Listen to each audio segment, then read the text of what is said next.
حضور قرآن نے نہیں بتایا. قرآن نے تو بھائی آپ مجھے بتائیں ملت مسلمہ قرآن پر پہلے ایمان لائے یا رسول پر؟ ایمان پہلے کس پر لائے؟ ایمان رسول پر پہلے لائے نا. پہلے رسول کو رسول مانا, صادق مانا, امین مانا, سچا مانا, تب اس نے جو کچھ کہا اسے آپ نے قرآن مانا. آپ کی حیثیت تو یہ ہے کہ نہ آپ نے جبریل کو آتے ہوئے دیکھا, نہ فرشتے کو جاتے ہوئے دیکھا, نہ وحی کو آتے ہوئے دیکھا. کسی صاحب عقل نے آپ سے آج تک پوچھا کہ بھائی اگر جبریل پہلی مرتبہ آیا تھا تو پھر وہ آپ کے سامنے تو نہیں آیا تھا؟ پیغمبر مکے کی زمین میں تو نہیں تھے, مکے کے کسی گھر میں تو نہیں تھے. پیغمبر تو مکے کی ایسی پہاڑی پر تھے جو زمین سے 3000 فٹ کی بلندی پر تھی, وہاں جا کر عبادت کیا کرتے تھے. آپ ہی نے لکھا ہے, آپ ہی نے تو لکھا ہے کہ مکے کی ایک پہاڑی پر جا کر پیغمبر عبادت کیا کرتے تھے. اس پہاڑی کو ہم دیکھ کر آئے ہیں, 3000 فٹ کی بلندی پر وہ غار ہے جہاں میرا رسول جا کر عبادت کیا کرتا تھا. بھئی عبادت کہاں کیا کرتے تھے؟ جب 40 برس کے بعد نبی بنے تو عبادت کس کی کرتے تھے؟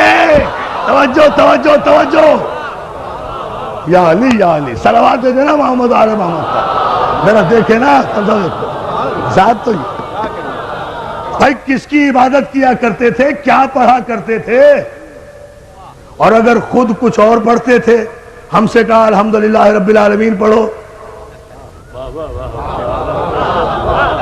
اللہ جانے یہ جملہ آپ غور فرمائیں گے یا نہیں. خود کچھ اور پڑھا کرتے تھے نماز میں, اور سارے مسلمانوں سے کہا کہ الحمدللہ رب العالمین کے بغیر کسی کی نماز ہی نہیں ہوتی. تو کیا رسول کے قانون بدلتے رہتے ہیں؟ آپ کو پتا کیسے چلا؟ یہ عبادت جو پیغمبر کیا کرتے تھے, کئی رات عبادت میں مصروف رہا کرتے تھے. آپ نے خود لکھا ساری رات عبادت کیا کرتے تھے. ایسے ہی میں فرشتہ, پورے مجمع کی توجہ ماشاءاللہ, ایسے میں فرشتہ آیا تو اور کوئی تیسرا تو نہیں تھا. جب پیغمبر عبادت کرتے تھے, بھئی جتنے بھی مسلمان ہوئے ہم سب کا احترام کرتے تھے, کرتے ہیں, کرتے رہیں گے.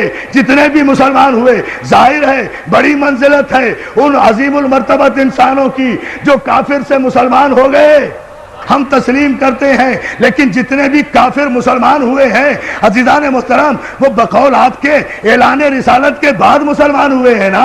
اعلان رسالت سے پہلے تو کوئی مسلمان نہیں تھا. جب مسلمان نہیں تھا تو کوئی راوی بھی نہیں تھا, کوئی روایت بھی نہیں تھی, کوئی حدیث بھی نہیں تھی, کوئی محدث بھی نہیں تھا, غار میں کوئی موقع کا گواہ بھی نہیں تھا. یا جبریل تھا, یا رسول تھا, یا پہلی آیت تھی. اب آپ نے لکھ دیا کہ یوں فرشتہ آیا, یوں اقرا کہا, یوں رسول نے کہا, میں نہیں جانتا, یوں جبریل نے کھینچا, یوں دبایا, یوں رسول کو پسینہ آیا. توجہ توجہ توجہ, حیدری. وہاں تو یا جبریل تھا یا رسول, تیسرا کوئی ہے نہیں. تو یہ سارا واقعہ راوی کو کس نے بتایا؟ جبریل نے. یہی تو فرق ہے امتی میں اور رسول میں, کہ بشر پر اگر فرشتہ نازل ہو جائے تو سانس بھی نہیں لینے دیتا. توجہ توجہ توجہ توجہ, ضرب دیکھے نا, زمین پر آنے کی مہلت بھی نہیں دیتا. توجہ ہے نا عزیزان محترم؟ زمین پر ہو تو آسمان پہ جانے کی نوبت نہیں دیتا, آسمان میں ہو تو زمین پر آنے کی نوبت نہیں دیتا. اور میرا رسول وہ ہے کہ جس پر 23 برس میں 23,000 مرتبہ فرشتہ نازل ہوا. سلام کرو ثبات قلب معصوم کو کہ جس کے قلب میں نہ جنبش ہوئی, نہ لغزش ہوئی, نہ حرکت ہوئی. اس لیے کہ فرشتہ جو ہے وہ بھی تو معصوم ہے نا, کہ اس وقت غار میں کوئی نہیں تھا رسول کے علاوہ اور جبریل کے علاوہ, اور پیغمبر غار سے اتر. پورے مجمع کی توجہ, پیغمبر غار سے اترنے کے بعد نہ کسی محلے میں گئے, نہ کسی دوست کے پاس گئے, نہ کسی بت پرست کے پاس گئے, نہ کسی کافر کے پاس گئے, نہ کسی مشرک کے پاس گئے. پیغمبر سیدھے, آپ نے لکھا ہر سیرت کی کتاب میں ابن ہشام سے لے کر شبلی نعمانی تک ہر ایک کی کتاب اٹھا کر دیکھیں، سب نے لکھا کہ پیغمبر سیدھے جناب خدیجہ الکبریٰ کے پاس گئے ہیں، فاطمہ کی ماں کے پاس گئے ہیں، سارا واقعہ انہیں بتایا ہے کہ پہلی آیت کی شان نزول کیا تھی۔ تو میں یہ نہیں دیکھوں گا کہ راوی کیا کہہ رہا ہے، اس سے احترام رسول مجروح ہوتا ہے۔ مجھے تو یہ بتاؤ کہ خدیجہ الکبریٰ نے کیا کہا، جو ہے جائے ہوتا بھائی۔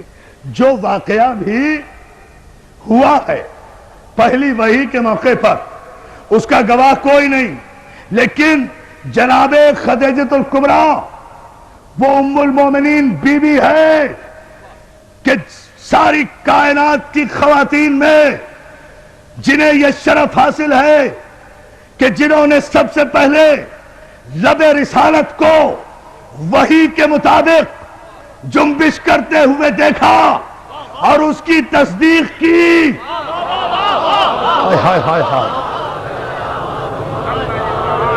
جناب خدیجہ الکبریٰ وہ خاتون ہیں کہ جنہوں نے اس وقت تصدیق رسالت کی جب کوئی تصدیق کرنے والا نہیں تھا۔ تو اس پہلی آیت کی راویہ یا تو خدیجہ الکبریٰ ہوں گی، یا ابو طالب ہوں گے، یا جبریل، یا رسول۔ ان چاروں میں سے مجھے بتاؤ کس نے روایت کی کہ جبریل نے جب اقرا کہا تو پیغمبر نے کہا میں پڑھا لکھا نہیں ہوں؟ کمال ہے۔ آپ مجھے بتائیے کہ اگر یہاں بھی میرے پیغمبر کی تو توہین نہیں ہوئی، بھئی پیغمبر کو کہا نا جبریل نے اقرا، اگر معاذ اللہ پیغمبر نے کہا کہ میں پڑھا ہوا نہیں ہوں تو غلطی کس کی؟ بھئی مجھے پاک محرم ایسوسی ایشن کے نقیر رضوی صاحب نے اور ان کے اراکین نے کہا کہ آپ نشتر پارک میں مجلس پڑھیے، انہوں نے کہا میں نے وعدہ کر لیا، میں آ کر ممبر پہ بیٹھ گیا، مجمع اتنا ماشاءاللہ سامنے ہے، اب بیٹھ کر بولتا ہی نہیں، مجمع کہہ رہا ہے مولانا پڑھیے، میں کہوں میں بھائی ان پڑھ ہوں، میں تو پڑھا ہوا نہیں ہوں، تو سارا مجمع پاک محرم کے سر ہو جائے گا نا کہ بھائی ان پڑھ کو لا کر ممبر پہ بٹھا کیوں دیا؟ توجہ توجہ توجہ توجہ، سارا مجمع سر ہو جائے گا نا کہ جب یہ پڑھنا نہیں جانتا تھا تو اسے ممبر پر لا کر، بہت توجہ، ممبر پر لا کر بٹھایا کیوں؟ مجھے پھر بھی کچھ نہیں کہے گا، یا بلانے والے کی خطا یا بھیجنے والے کی خطا۔ بھائی یہ تو اللہ سے پوچھو کہ جب وہ پڑھنا نہیں جانتا تھا تو پھر جبریل کو بھیجا کیوں کہ پڑھو؟ اب میں جملہ کہوں گا تاریخی اور آپ کی توجہ چاہوں گا۔ جبریل کو کہا کیوں جو پڑھنا نہیں جانتا تھا؟ تو جبریل کو بھیجا کیوں کہ جا کر کہو کہ پڑھو؟ تو بات کس پر آ رہی ہے؟ خدا کے لیے شریعت اور معصوم کے فلسفے کو سمجھو۔ پہلی آیت ہی کی معنی و مفاہیم جن کے سمجھ میں نہیں آئے اور شان نزول سمجھ میں نہیں آیا، انہیں کیا پتا کہ شریعت کیا ہے اور بادشاہت کیا ہے؟ صلوات علی محمد و آل محمد۔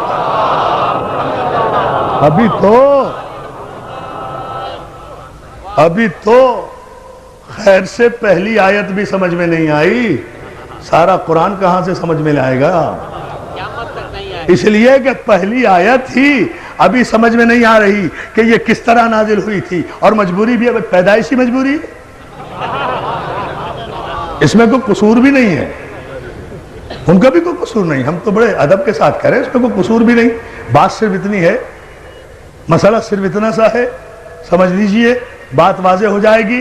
بات میرے عزیز دوستو صرف اتنی سی ہے کہ اللہ جن معصومین اور معصوم انبیاء کی پرورش کرنے والوں کو منتخب کر لیتا ہے نا، ان کے نقش قدم کو بھی شریعت بنا دیتا ہے، ان کے نقش قدم کو بھی شریعت بنا دیتا ہے۔ مجھے بتائیے نا، کعبے میں جتنی شریعت جاری ہے نقش قدم ہے نا معصوم کا؟ یہی گفتگو چھوڑی تھی نا، کعبے میں جتنی شریعت جاری ہے، یہ سارے جتنے ارکان حج آپ کر رہے ہیں، یہ جتنی صحیح کر رہے ہیں، یہ صفا و مروہ کے درمیان جا رہے ہیں، یہ 3 شیطانوں کو پتھر مار رہے ہیں، اگر بغیر سوچے سمجھے مار رہے ہیں تو یہ پتھر آپ ہی پہ پڑ رہے ہیں. توجہ توجہ توجہ توجہ توجہ. سلوات بھیجیں بابا سے برائے.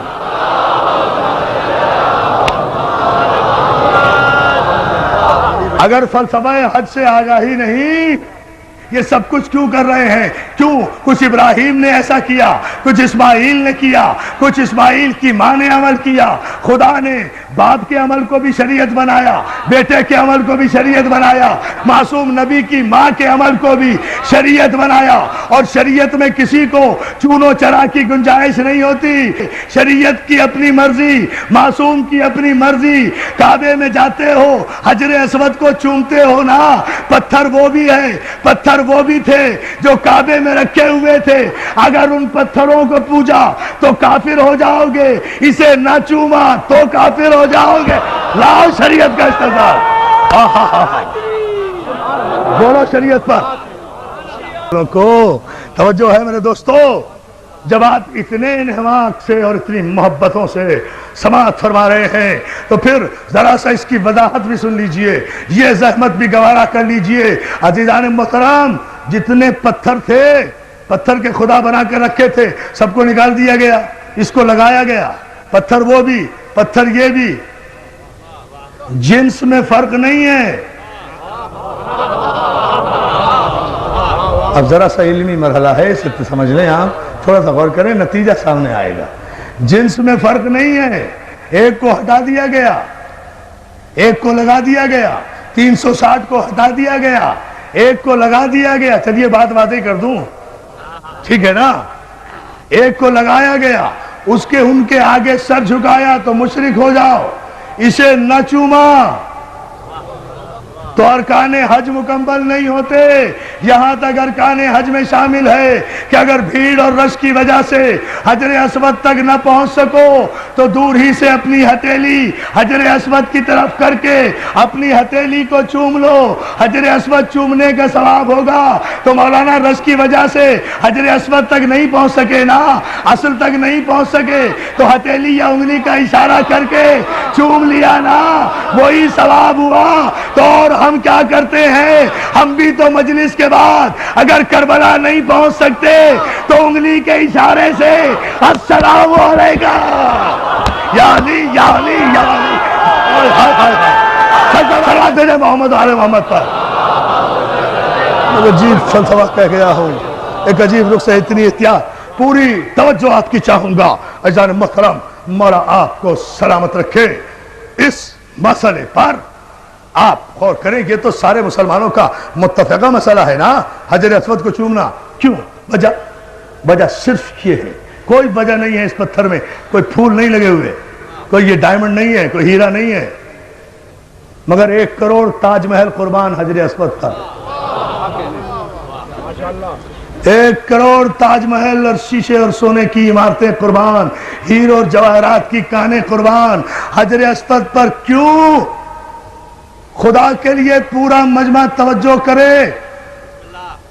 اس لیے کہ میں اپنی تقریر پر اب توجہ نہیں دلوا رہا، میں قیامت کے شعر پر آپ کو متوجہ کر رہا ہوں جو بر وقت مولا کی مدد سے مجھے یاد آیا.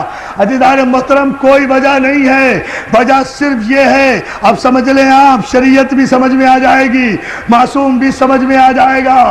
علی نے توڑ کر بت، کوئی دلیل نہیں ملتی، یہ شریعت میں شامل کیسے ہو گیا؟ علی نے توڑ کر بت حجر اسود کو دیا بوسا.